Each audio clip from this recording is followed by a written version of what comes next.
السلام عليكم ورحمة الله وبركاته.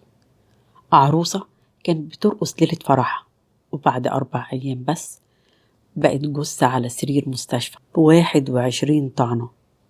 في اللحظة دي بدأ الكلام عن الجن والمس يظهر وسط خوف الناس، بس في ناس تانية كانت شايفة إن أميرة ممكن تكون بتمر بانهيار نفسي حاد. اللغز المرعب لعروسة الدقهلية كاملة، للكبار فقط. قبل ما نبدأ الحكاية طفي النور حواليك، خد نفس عميق، لأن القصة دي مش مجرد جريمة. ولو أول مرة تشوفنا ما تنساش تعمل متابعة للبودكاست وتشترك في القناة وتفعل الجرس علشان يوصلك كل جديد. ويلا بينا نبدأ قصة النهاردة. حكايتنا النهاردة مبنية على الروايات المتداولة والتحقيقات المنشورة بدون تبني أو تأكيد لأي اتهام. في مدينة الجمالية في محافظة الدقهلية، أميرة كانت هي وأسرتها مقيمين هناك. أميرة بنت هادية، معروفة بين أهل قريتها بالأدب والاتزان الشديد وبشهادة أهلها وكل الجيران. ولا عمرها حصل لها مس من الجن ولا حتى دخلت في حالة نفسية. أميرة كان بيتقدم لها كل يوم عرسان أشكال والوان كتير جدا، بس هي كانت بترفض. في يوم ابن عمة أميرة راح لأبوها وقال له إن هو جايب عريس لأميرة، عريس لقطة. العريس ده حد كويس جدا. والدها قال خلاص هاته ونشوف ويقعد معانا واحنا نقرر. العريس بالفعل راح وقعد مع أميرة، وهي استريحت له من أول قعدة وحست إن في توافق فكري بينهم.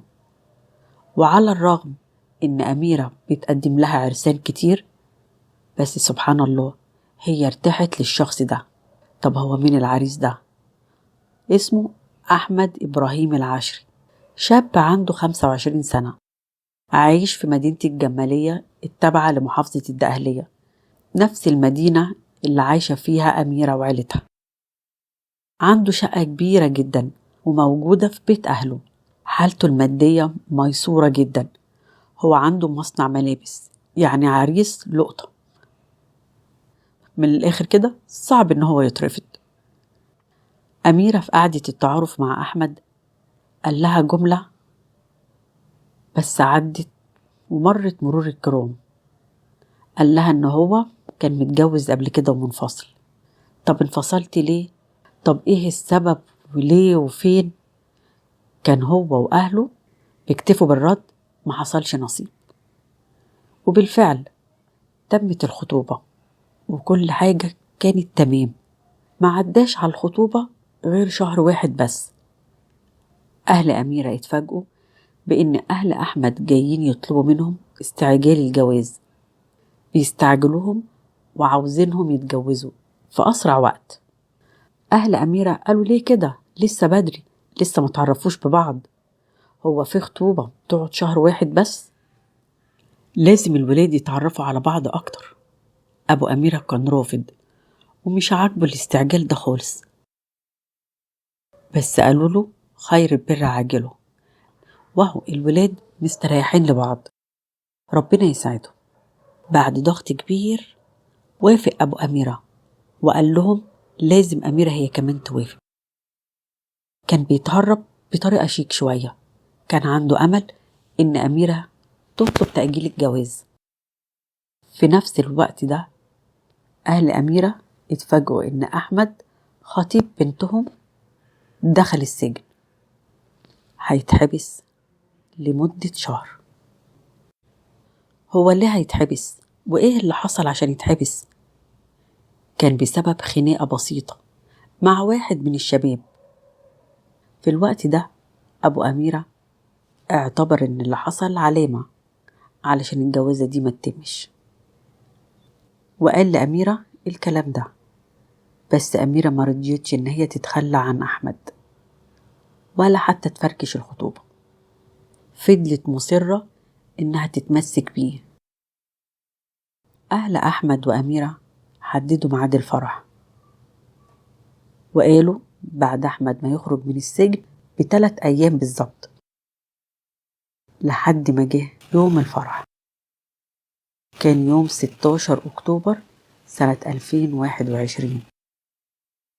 أميرة طول الفرح في القاعة كانت مبسوطة جدا وفرحانة وبترقص مع أصحابها. بعد ما الفرح خلص، أميرة روحت هي وأحمد على شقته اللي في بيت أهله، وكان معاها أهلها. لحد هنا كل حاجة كانت ماشية طبيعي جدا. أميرة أول ما دخلت شقتها في بيت جوزها الأمور اتقلبت 180 درجة. أهلها دخلوها بيت جوزها، كل واحد روح وشاف طريقه. مشوا من هنا وأميرة ما بطلتش عياط مش طبيعي زي أي بنت زعلانة على فراق أهلها، لا خالص. كل حاجة اتبدلت في ثواني. الفرحة قلبت عياط وحزن، الزغاريت والكلام قلب صمت تام وخوف وحالة توهان. أميرة كانت بتقول قلب مقبوض قوي اتحولت لحالة من الحزن الغير مفهوم. أحمد جوزها قال ده طبيعي، يمكن عشان ما تعودتش على المكان وعشان كمان بعدت عن أهلها. فقال لها ساعتها كلمي أهلك، أمك أو أختك، لو ده هيطمنك. أميرة كلمت أهلها وقالت لهم إن هي خايفة جدا وحاسة بخنقة. أمها قالت لها يمكن يا بنتي علشان المكان لسه جديد عليكي، ما تقلقيش كل حاجة هتكون بخير. وقفلت المكالمة معاها. بس اللي حصل بعدها في الليلة دي اتقال في حكايتين، في روايتين مختلفتين عن بعض. الحكاية الأولى قالتها الست أم أميرة، قالت إن أحمد رجع اتصل بيهم مرة تانية في نفس الليلة الساعة 4 الفجر وقال لهم الدخلة تمت على خير، بس أميرة رافضة إن هي تتكلم دلوقتي. أما الحكاية التانية فهي مختلفة خالص ومرعبة في نفس الوقت، واللي كانت على لسان أحمد جوز أميرة. أحمد قال إن أميرة كانت منهارة ورافضة إن هو يجي جنبها أو يلمسها، وكانت عمالة بتصرخ وبتقول كلام غريب قوي. بتقول إن هي شايفة كائن غريب شكله وحش قوي وبيمشي قدامها، وكمان شايفة خيالات على الجدران وخيالات بتمشي في الشقة. يعني من الآخر كده أميرة شايفة جن قدامها. وكمان أميرة رفضت نهائي إن هي تقعد في الشقة وراحت عند الجيران. أمها دخلت الشقة ورشت فيها ملح خشن، وده علشان تطرد الجن. احنا عرفنا رواية أم أميرة ورواية أحمد العاجز في أول يوم لأميرة. نيجي بقى لليوم التاني واللي هو يوم الصباحية. أهل أميرة راحوا يصبحوا عليها ويطمنوا على بنتهم ويعرفوا هي مالها، فلقوها في حالة غريبة جدا. أميرة تايهة وعمالة تعيط وما بتتكلمش خالص، وكمان كل شوية كان بيغمى عليها وتفوق. واللي زاد وغطى إن جالها نزيف شديد قوي. خدوها كلهم وطلعوا على المستشفى، وفعلا الدكاترة وقفوا النزيف.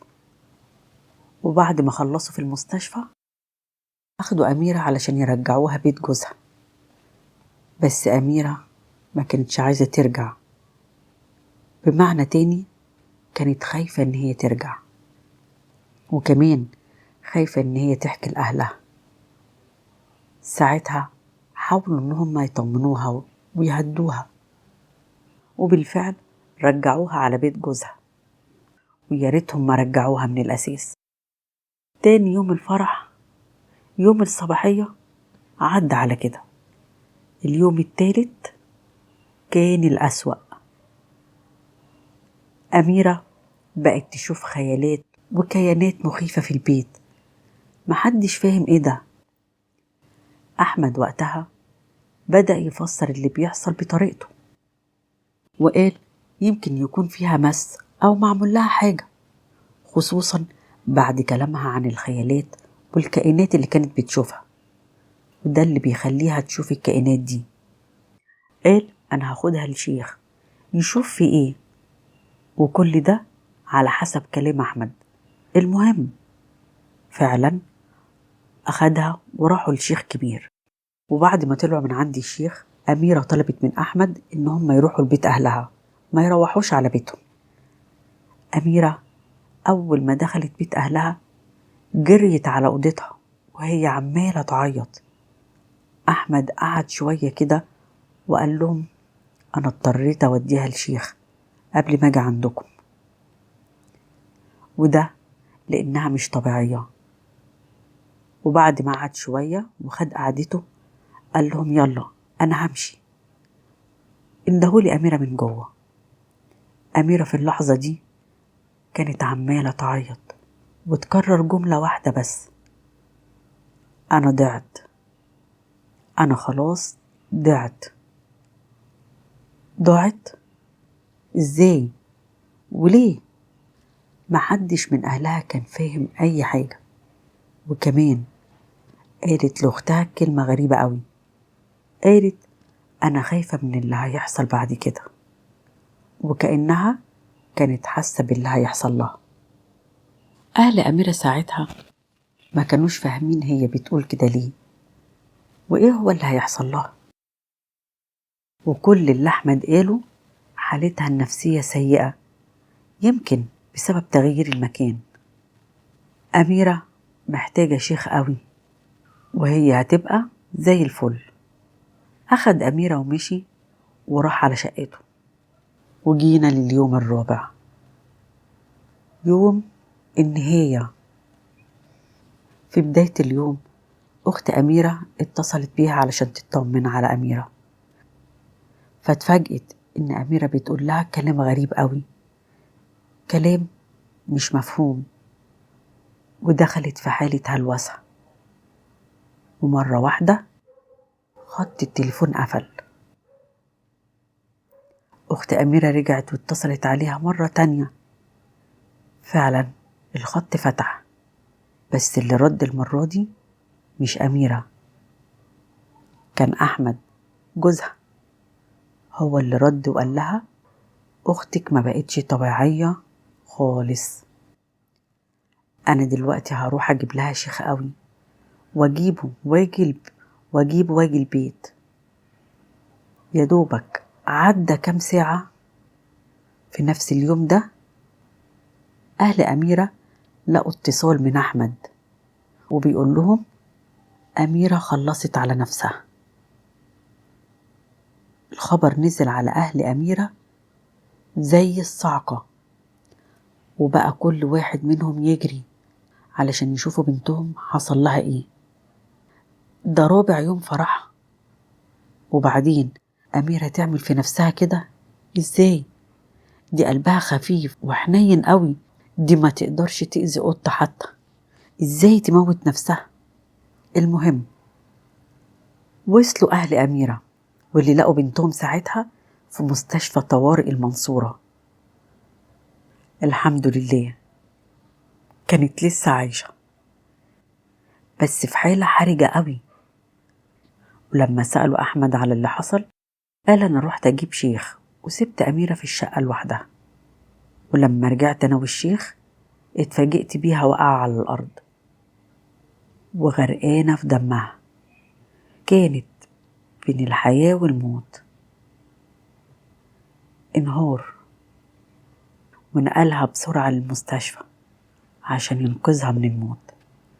في المستشفى اتفاجئوا أن أميرة فيها أكتر من 20 طعنة في البطن والإيد والصدر، بخلاف جرح ذبحي بالرقبة.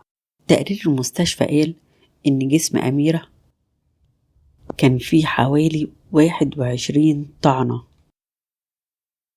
في الوقت ده تم التحفظ على أحمد جوزها وعلى الشيخ اللي كان معاها، لأن هما الاتنين اللي حضروا اللي حصل بالظبط. ولما الشرطة عملت تحرياتها لقوا إن في يوم الواقعة تحديدا أم أحمد وأبوه سافروا. ولما أحمد خرج علشان يجيب الشيخ ما كانش موجود في البيت كله غير أميرة والبواب اللي هو مكانه أساسا تحت البيت. وكاميرات المراقبة أكدت الكلام ده بالظبط. أميرة طبعا في الوقت ده حصل لها تدخل جراحي، وبعدها دخلت العناية المركزة وفضلت في غيبوبة لمدة 21 يوم لحد ما ربنا أراد وفاقت. أول ما فاقت النيابة فورا راحت للمستشفى وفتحت تحقيق مع أميرة علشان تاخد أقوالها. والحقيقة إن أقوال أميرة كانت مفاجأة للكل. أميرة قالت للنيابة أول ما فاقت إن جوزها ملوش أي علاقة باللي حصل لها، وإن هي اللي عملت كده في نفسها عشان كانت عايزة تخلص من الأشباح اللي كانت بتشوفها. أحمد دلوقتي ملوش أي علاقة باللي حصل لها، خد براءة بسبب شهادة مراته وكمان بسبب صدق روايته. بس أهل أميرة ما كانش عاجبهم الكلام ده كله، وبيقولوا إن في لغز كبير في الموضوع. وفعلا بعدها أبو أميرة فاجئ النيابة بكلام غريب قوي. قال لما قعدت مع بنتي لما فاقت طلبت مني إن أنا أسجن جوزها أحمد، بس ما قالتليش السبب. قلت لها ليه يا أميرة قلت في النيابة إن هو ملهوش دعوة باللي حصل لك؟ قالت لي أنا كنت خايفة عليكم. وبعد الكلام ده للأسف أميرة ماتت. في الوقت ده استنوا تقرير الطب الشرعي. الطب الشرعي هو الوحيد اللي هيثبت إن كانت أميرة هي عملت كده في نفسها ولا بفعل فعل. وأخيرا طلع التقرير قال إن كل الجروح اللي في إيديها وفي صدرها وفي رقبتها ممكن تكون هي من أحدثتها بنفسها. وكمان حددوا في التقرير وقت الحادث، وإن أحمد في الوقت ده كان بره البيت والكاميرات بتثبت ده. تم الإفراج عن أحمد والشيخ اللي معاه. وبكده الطب الشرعي وكاميرات المراقبة وكمان اعترافات أميرة والتحريات كل دول أثبتوا إن أحمد ملوش أي علاقة باللي حصل لمراته. بعد كده انتشر فيه فيديوهات وكلام كتير بيقولوا إن الموضوع ده وراه سر كبير. تفتكروا الجن هو اللي ورا الموضوع فعلا؟ بس الحقيقة المثبتة إن في عروسة خرجت من بيت أهلها بفستان الفرح ورجعت لهم في الكفن. ادعوا لأميرة بالرحمة. وهنا بتنتهي حكايتنا. أهمية إن احنا ما نستعجلش في الجواز، والحالة النفسية لازم تتاخد بجدية. أي شخص يدخل في خوف أو هلوسة مفاجأة لازم يروح للدكتور المتخصص فورا. الخوف والكتمان ممكن يدمر الإنسان. الأهل لازم يسمعوا لبناتهم لما يحسوا بخوف حقيقي.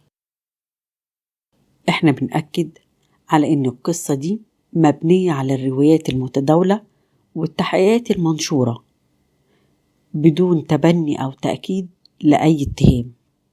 ودي كانت حكايتنا النهاردة. لو عجبتكم ما تنسوش تشتركوا في القناة وتفعلوا الجرس عشان يوصل لكم كل فيديوهاتنا أول ما تنزل. والسلام عليكم ورحمة الله وبركاته.